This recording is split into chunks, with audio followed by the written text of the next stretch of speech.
MDG TV, une chaîne Wint pour la cause de Christ. Mafuta Yasika, Mafuta Yasika, Mafuta Yasika.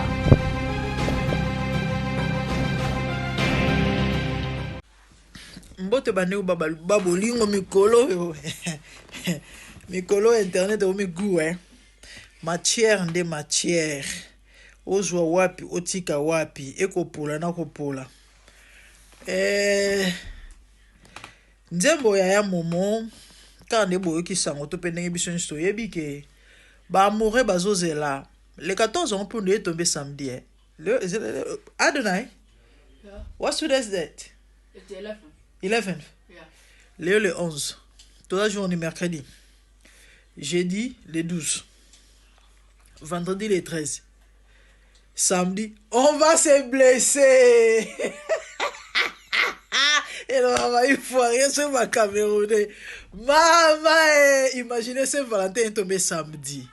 Hey, oh frère Antoine Aemba, oyo azali likombe mawana ye. Moi nostalgie, moi nostalgie. Bande oba bolingo, ba amoureux bazo se préparer samedi nde makambo. Oyo kara lelo nde lelo. Putule ko mata mokolo wana makale ko tikala. Na ba boîte de nuit na Kinshasa, na Congo mobimba partout communauté congolaise ezali, na poto partout. Samedi à le 14 Saint-Valentin, balobi kaka tango kotiawa ekozanga te qui tourne et suis évangéliste Roger Baka na 8 ans secondaire nini bane bolingo bayamba imosala nzambe boyoka intervention na yoka ekala na ba analyse na kala na ba analyse ba pasteur pauvre Baka tellement loba lemba ba finga nzoka nde il interpellait l'église, il interpellait les hommes de Dieu, mais ba bengi jaloux, ba bengi perroquet, ba bengi ba kombo nyonso mwana batu alemba na olemba ba invité kane ba invitera ba poser question sur nzembo ba impression na eza nini si nzembo oyo bande oboyoka koza Congolais à goût koza Congolais à goût nzambe merci soki elanga Congo humanité so aza Congolais se bilenge boye na ngana zola wapi raté tu n'es pas le seul.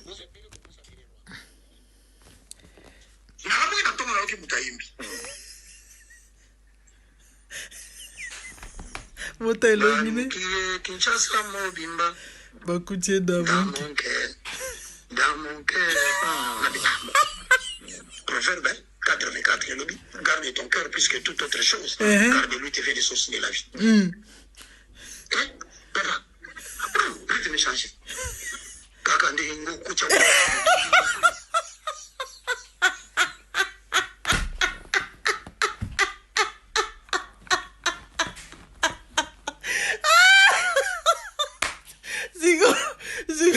Façon sauter dans Kidinès.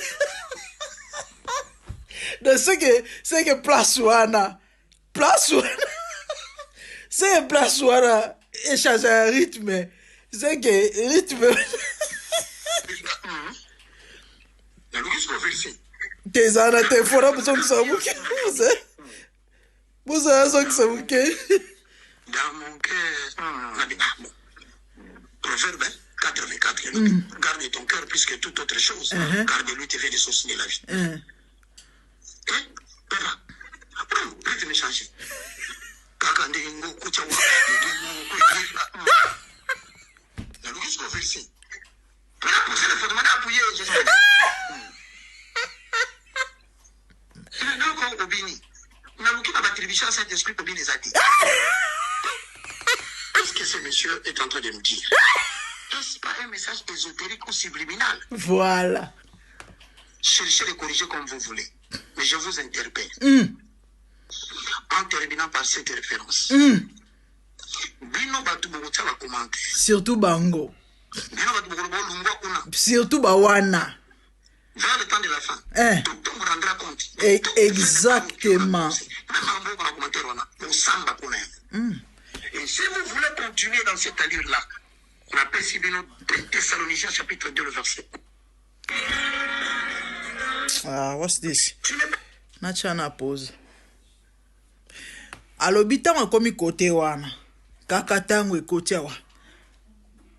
Kota mon cœur aluki verset azui. Tant komi kota kota aluki verset azui. N'a posé question. Qu'est-ce que ce monsieur veut nous enseigner ici? Message subliminal to placement mbwezali. Nazo anasim. Nazo mona batuna ba commentaire. Likamona sina lobela ki yango. Tellement si ça nga maele. Na eba été dans lobanini parce que je comprends qu'on a affaire aux païens mais qui viennent à l'église. Parce que un chrétien, moi nzambe ya solo, wa ebi makomi, akoki jamais ko bimisa eloko tel que asi a ebi sakibino, ezanzembo nzambe te, mais zanzembo ya ba couple. Ezana sens te par rapport ya oyo mosel nzamba za na makomi. De faux zaka mupagano pour le bilo kwana. On a tout une question, bat ba poser question, est-ce que vous êtes chrétien tout bois ba païen, so bois ba païen je vous comprends. Mais so bois ba chrétien en tout cas il faut bo bandela. Boskel kokuta na nzambe te. Bon ba problème sérieux. Tout ce qu'un enfant de Dieu fait, tout ce qui est plus grave un homme de Dieu, un pasteur et engagé en nzambe. En d'autres termes, nyonso o mosel nzamba zo sala. Il faut nzamba se glorifier, nzamba za honorer. Bizarrement, bat baolo bate zanzembo ya nzambe te. Do so eza ya nzambe te, so eza ya satan. Tozaka na ba tendance mibale. Tozaka na ba voix mibale. Ya malamu to ya mabe positif to négatif. Do so eza ya nzambe te nde bozolo ba na te, eza nzembo nzambe te. Ayi bisibino nzembo eza ya nzambe. Eza ya nzambe te. Eza ya nzambe te. Donc soki nzembo oyo eza ya nzambe te ndenge bozolo ba, c'est que eza ya satana. Et là, on me parce que, attention que ça ba couple. Net ya mosala nzambe, il faut ko nzamba za glorifier na kati. Na moni ba comparer on a ye oyo. Ye oyo eza profond. Ye oyo ya nzembo nzambe. Bien que d'autant na lo nzembo nzambe nzamba glorifier na nzembo na par rapport ya message. Nana besoin de répéter en côté faute de temps. Ye oyo nzembo eza tellement profond besoin en idée. Et après, nous avons glorifié comme Yesu. Nous avons fiancé nae, aligné balaye, mais on a ba faiblesse et à reconnaître que nous sommes capables de changer. Ça c'est un message. Et à aussi nga ba bonde la ba oumela. Alors ba muto azeli sanga muto na lota ki na donc c'est clair. Alors ba so pesa message que Nzambe akope so mwasi, akope so mobali, akolo so nandoto. Nzambe wana eza tellement profond na oyo tango kotiawa. Eza butuna na moi ezan na rapport à ta mon côté et kokanité et na soka bat basolo ba yo tanga cantique des cantiques tete cantique des cantiques et comment maramba salité les places monique et les église en a très sérieux problème les peuples doivent être enseignés nana ngoye bisabino que makamunyon so o ezan na bible il faut ba enseigner qui vous a dit ça nana ngolo bana bino que makamunyon so comment na bible il faut ba te yango qui vous a dit ça Nana ngwa ebisa bino tout ce qui est dans la Bible eza kozwa. Qui vous a dit ça? Nakata Bible, yango tabaloba ke Bible eza zamba. Nakata Bible, nyonso te ezala ya kozwa. Pour votre information, Salomon akufa idolâtre. Salomon akufa idolâtre. Or Bible eloba, aucun idolâtre ne verra le Seigneur. Ce qui te lobi, to juger liwa Salomon par rapport à Oma komi de Salomon mon nzambete. Mais on est à domaine nzambe, na conclure bon côté. Mais surtout le but de juger selon Bible parce que ma commis zoloba aucun idolâtre ne verra le Seigneur. Salomon a kufa idolâtre. Nyon sauté. Bible lokola cantique des cantiques et beti masolo mabele. Et lobi ma ambassadité. Ndefo pasteur a télé maliboso abatu. Ate ya batu. Ma ambassadité. Ma commis zoloba na Genèse que Adam connaît sa femme. Donc un pasteur doit venir devant la chair. Azul maman pasteur aye na on a Adam connu sa femme longa bilamba fungula makolo. Allez. Alors on laksa ba chrétien to pe bandiminda ko beta magoda. Nyon sote ko maman na Bible. Eza ya côté ya. Eza ya ko enseigner, eza ya ko zoa. OK?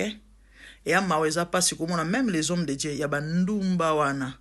o basi babunga nzela bakoloba babiloko bongo moko komelanga na commentaire tanga kantique bongo ya kosala jugement mawa na yo soni bongo la motema ya mawa mingi eza pasi malheureusement minute esili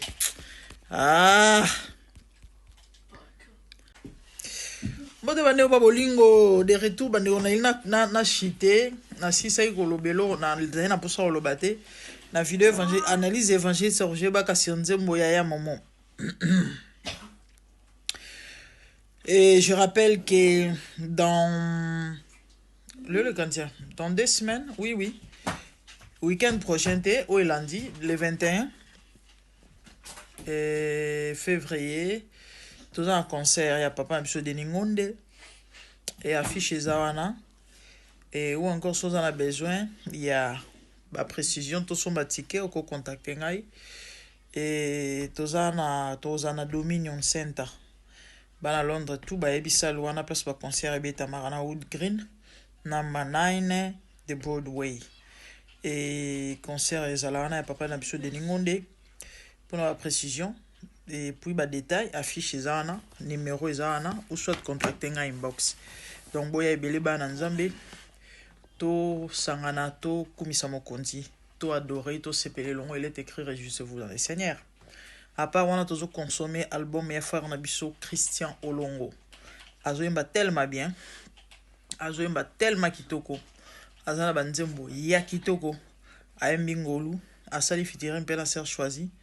Et clip kitoko, voix kitoko, message kitoko, beta Christian Olongo na YouTube, bande obele ba visitaki et chaîne avec frère, ba pesinga pe ba sango et tout soutenir ba bien-aimé. Voilà, soutenons nos vivants et sur le baga soki mutaza suna bo moyité tout soutenir ndeko, tout pusher akende liboso akende musika. Et voilà.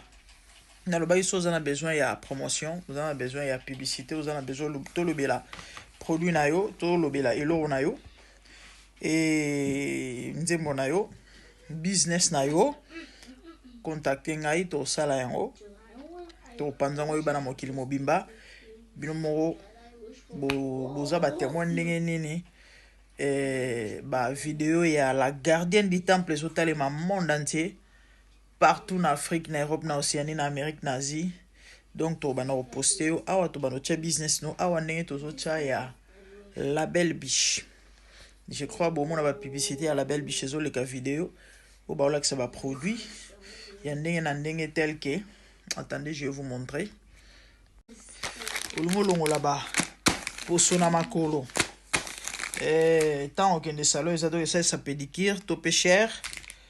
Labelbiche.com et okuta produit oya makolo masque eza masque ya makolo ouais kolonga ba pomo ha makolo ongo koma na minu pembe rola ya la gardienne du temple coach la grande kota Labelbiche okuta ba produit eza ebele ya ndenge na ndenge olingi o mboka poto mboka ba stress ngana za na double on a fongolité yo makolo na sina salelaki oyo eza tellement bien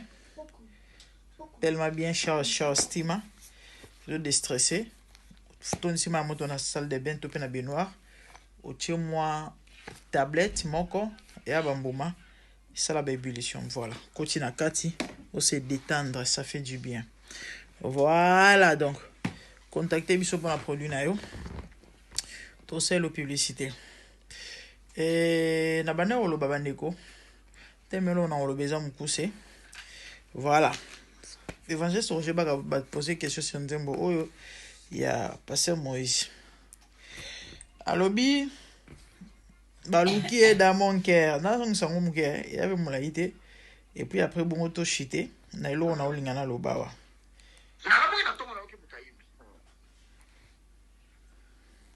Tu n'es pas le seul, nous sommes deux bon ça derrière toi. Narabu ina tonga na mutaimbi. Baluki Kinshasa mobimba. Dans mon cœur. Nabi Proverbe 84, garde ton cœur plus que toute autre chose. Garde-lui tes des sources de la vie. Et, papa, après, je me change. Dans ce qui tellement ma casse. Moi, tu es bêtise. Moi, tu es bêtise.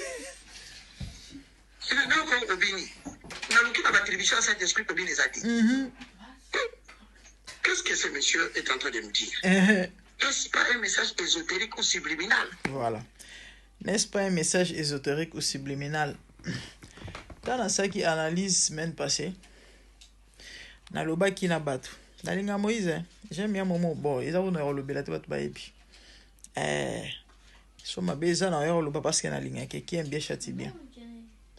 Dans ça qui analyse.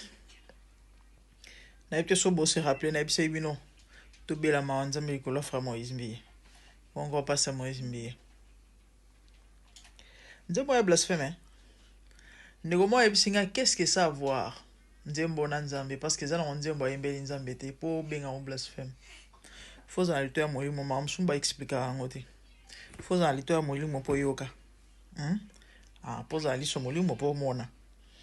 Ka yemu mta mamba zo sala. Yemu mta mamba zo sala. Nzambe nae. Ya mona ebisa bino. To bela ma nzambe lo pasta. A pousser ba boucher trop loin. Nzambe ke la biso ma. Nzambe avec la biso ma. Effectivement, c'est un message. Mbi a une sexualité, on monde bat bazobina ma ambasalité. Ce que va toi, est-ce que ene mta bisini mobina bongo, est-ce que mta laksimno ezanzembo, nzembo wana. Message nzembo wana eza yango, o ma bat bazobina. Si simple que ça. C'était l'année passée. Au vidéo mo etambolaki. Il y a église, il y a pasteur, frère animateur azo boaka likolo. Er moi ke na libo. Ezaki lapsiste azo loba bena ba séquence amon. Total ki on ba checker on a TikTok na YouTube ba passer sele on ba émission ba il faut que ba sele on ba émission. Motuna. Na rata église nzambe. Ba lobelo ko na to ba yemba iloko wana.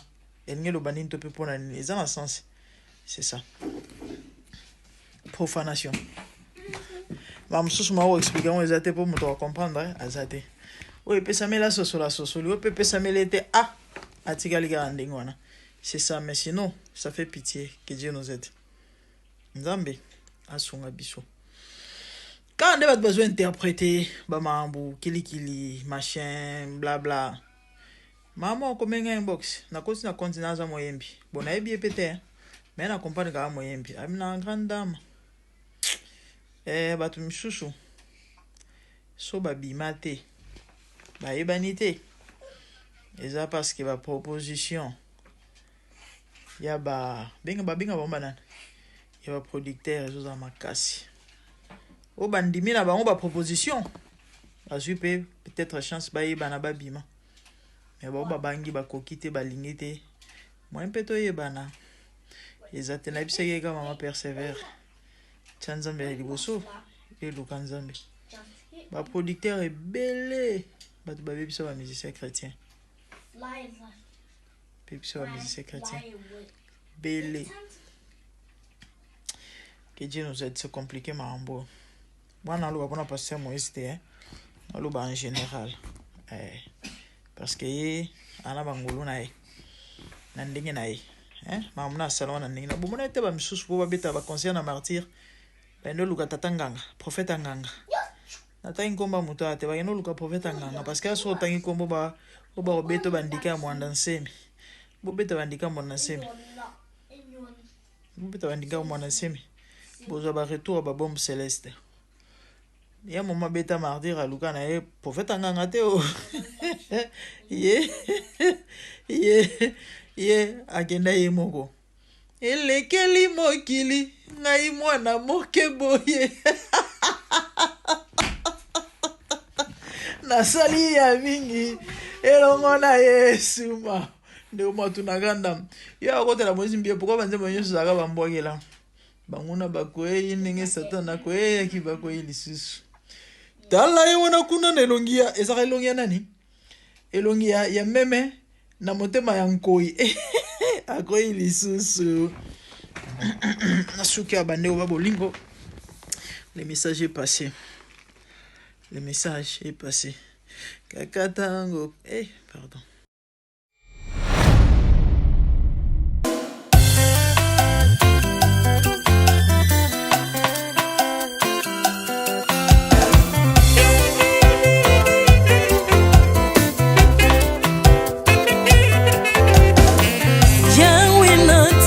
Mokili oyo na monite natangi na histoire ya monde na monite naluki na yemba pete toze pour passer Seigneur, je n'ai pas pris non plus entendu parler oui akokalala yo Yesu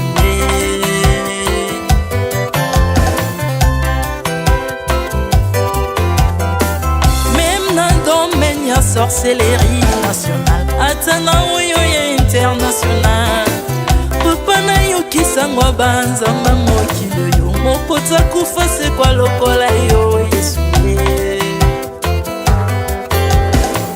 nanya voyage lokola yo nanya wakoka nino ya wanzambe uni masomo ya ekusu konanga okufose kwa poyo zali nzambe Yesu nzambe moneno kitana olata nzoto po yo bikisanga okitana se pozwe sikananga ofuta nyongo na nzambe nanga Yesu ozali nzambe onkote ya okani na yo ozali nzambe obongwani te Yesu Yesu ozali nzambe mokotea okani na yo ozali nzambe obongwani te Yesu Yesu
ozali nzambe na bomoi papa ozali nzambe na bomoi yawe ozali konzi oyo esimba bomoi nanga ozali nzambe oyo abikisa maladi nakokende wapi nzambe soki na yo te likolo evangelo na yo yawe mabele nyotelo na yo ozali nzambe ozali nzambe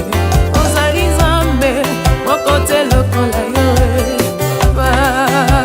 nzambe na ngoya olatike mo vanzina bosantu ozinga bina banjelo bakoyembelaka yo ntongo mpe popa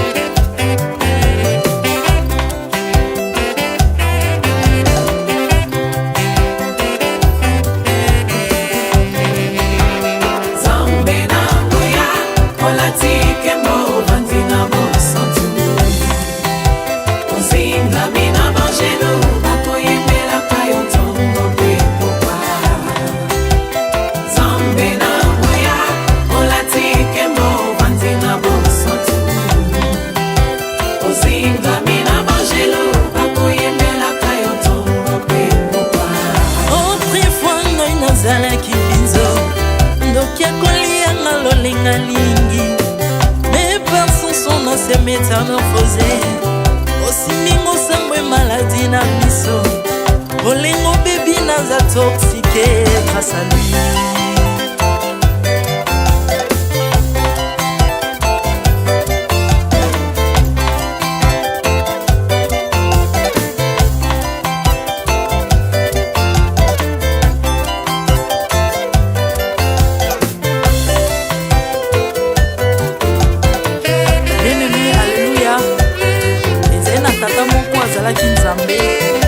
Tango akofi badepsine balobi keno akosekwa mpo nzambe bakristo basekwa alors po bafacilite lisekwa na ye bakunda ye mutu libanda po ntango akolamuka abimaki lingala moko mais comme nzambe na biso alinga kokambola gloire na moto te lobi nango na ntongo baya kokuta bangulu basepelisa mutu ya nzambe na bango yango bien aimé bato wana bakoma oyo biso toliaka ngulu te po milimo mabe ekotaka na ngulu so bino boliaka ngulu te po milimo mabe ekota na ngulu bomelaka mai te po milimo mabe ekotaka na mai yango tokumisa nzambe po akufa asekwa avandi na loboko ya tata mpona kointersele mpo na ngana yo jésus de nazareth amen.